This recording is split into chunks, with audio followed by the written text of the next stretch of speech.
Hello, everyone, and welcome to an exclusive Liverpool show on Football Talk podcast. My name is Ozzy, and I'm your host for this evening.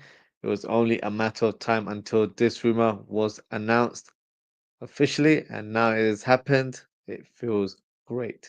Liverpool fans can now relax a little bit as our captain Virgil van Dijk has signed a 2-year contract extension with the club. My initial thoughts: I'm simply over the moon with regards to this news.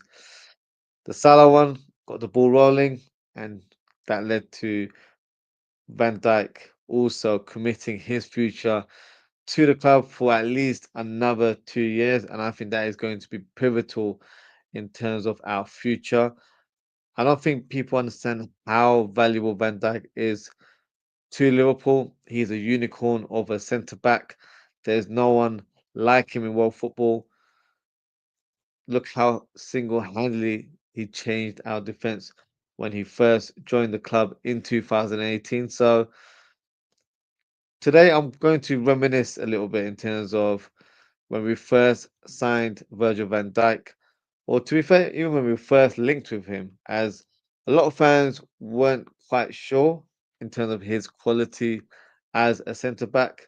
Now, I wish I was doing content at the time because for me, that wasn't the case. In fact, I actually wanted us to sign Van Dijk when he was playing for Celtic, as he was scoring free kicks left, right, and centre, and he made the game look very easy in the Scottish League.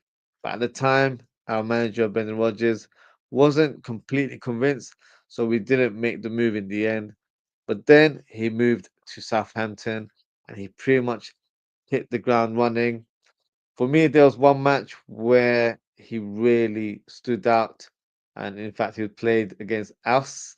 Um, and when I watched him play in this fixture, my mind was made up, and in my head, I thought this player has to be our number one target in the future. And what stood out for me in this fixture was his physical presence, as he bullied Daniel Sturridge in this game. And there was another moment during this fixture where he outpaced Daniel Sturridge on the wing. For me, that showed that Virgil van Dijk is a different level. You know, you don't really get defenders that can catch up in terms of speed with lethal strikers. And let's be honest, Sturridge was no slouch, and many centre backs struggled to keep up with him in one-on-one duels.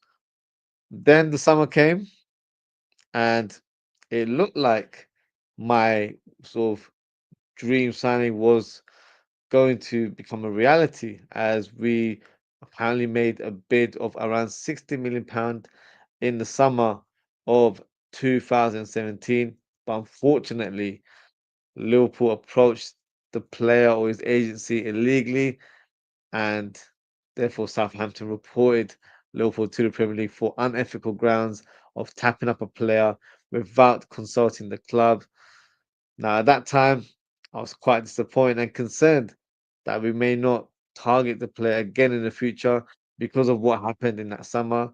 But thankfully, a few months down the line in December, the infamous picture started circulating online before the news was made official that Liverpool have signed Virgil van Dijk for a world record fee of £75 million, which was, of course, a big amount for a defender at that time.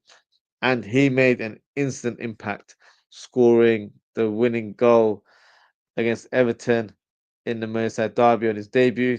And that, for me, is one of my favourite Van Dijk goals, as I feel like he officially announced himself to the world. Rival fans were telling us that he's not the guy, you guys have paid over the odds, and he's not a special player. I remember Jamie Carragher saying he's a good centre back, but he's not going to transform the defence. Well, how wrong was he? Instantly, he became a rock in our defense. So much so, he helped the team reach the Champions League final in his opening few months of his Liverpool career.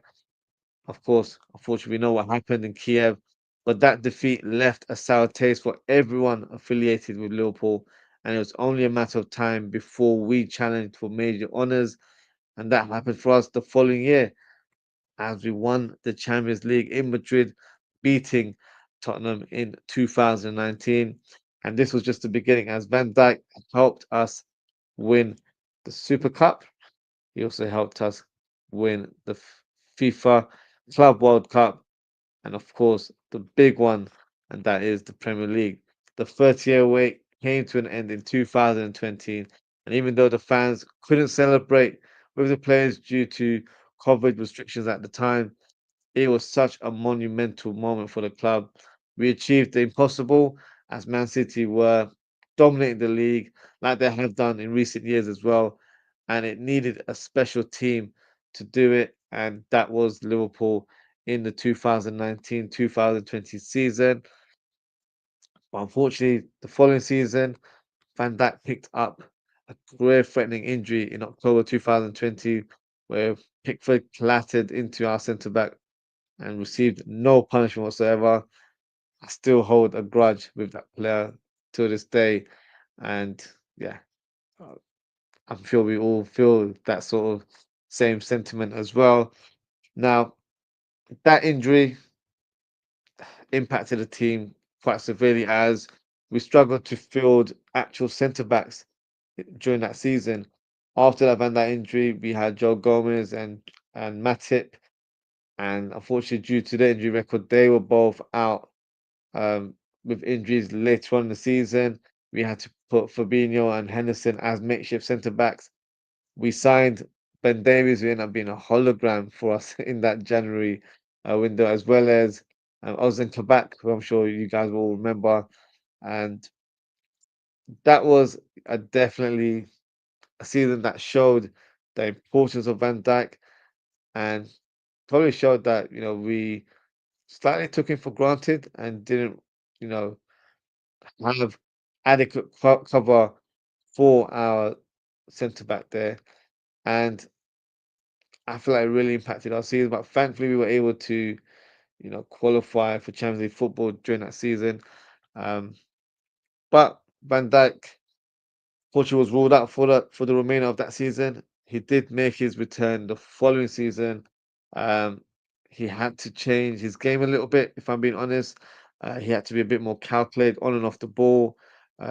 He was probably thinking mentally that he shouldn't, dive into tackles or use his speed unless he really needed to. Some fans were suggesting that we'll never see the best of Van Dijk ever again, but I don't think that was the case. Through trial and tribulation, Van Dijk managed to rediscover his best form. It might not be the Van Dijk of previous years, but when you're a young player, but he rediscovered himself, and the last 2, 3 years he's been producing some of his best football, and he's actually added some silverware to his name during that time. Uh, we did a domestic double, winning the Carabao Cup and also the FA Cup in 2022. And we also managed to win another Carabao Cup in 2024.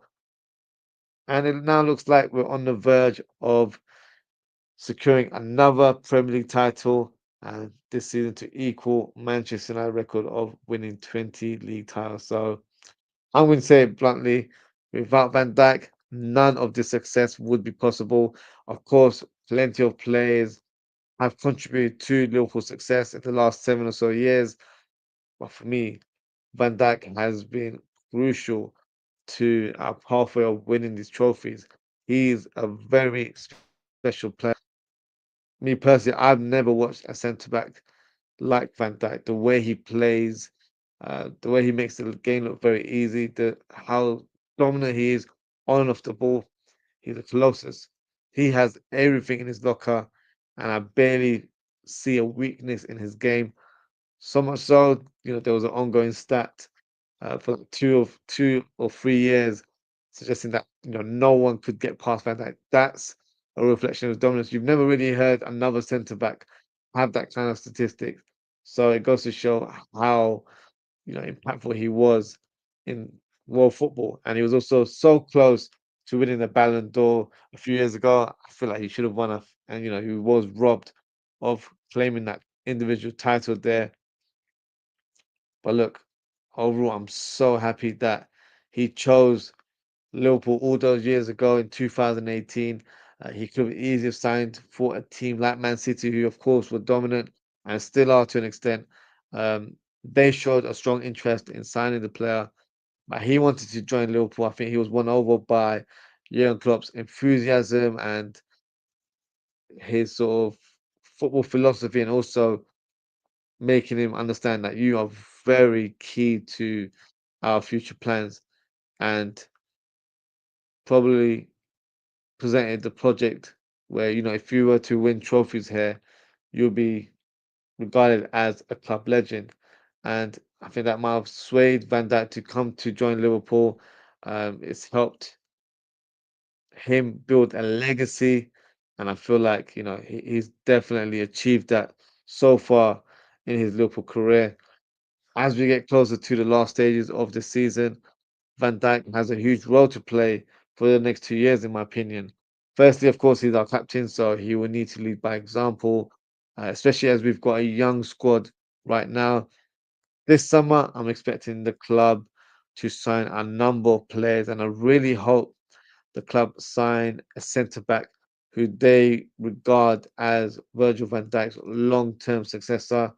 That would be the smart thing for FSG to do this summer, as that young centre back, whoever he is, will have the opportunity to learn off one of the best centre backs of all time, in my opinion.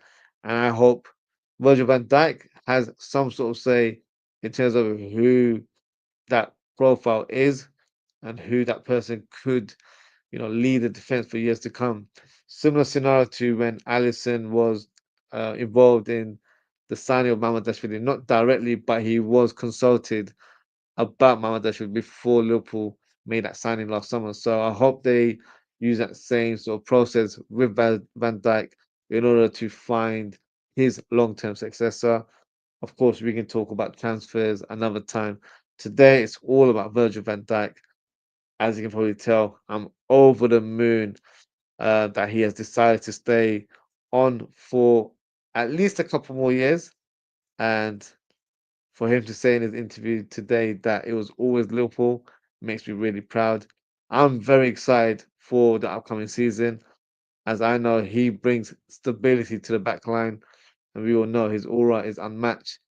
And let's be honest, we have a very special player in our hands. So let's enjoy what he brings to the club in the coming years, as I already view him as an all-time Liverpool great, and I'm sure you guys do as well. So this is a special day. It's a celebration that we're able to watch Virgil van Dijk for another 2 more years in Liverpool colours, and hopefully it's further than 2 years as well, because with centre backs, they can go on to play for a longer time. And the way he plays football, he's a Rolls Royce of a defender. He doesn't need to, use his speed or to that extent.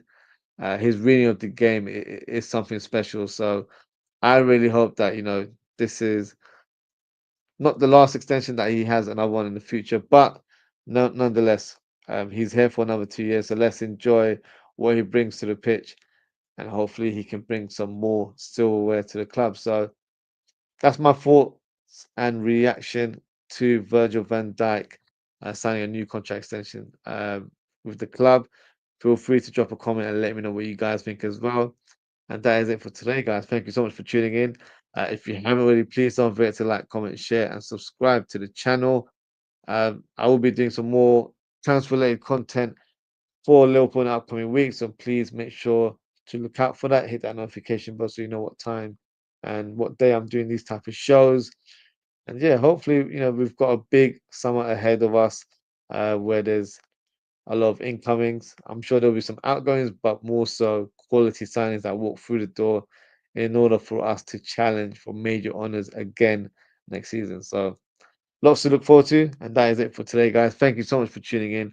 Take care, stay safe, and I hope to speak with you all very, very soon. Goodbye.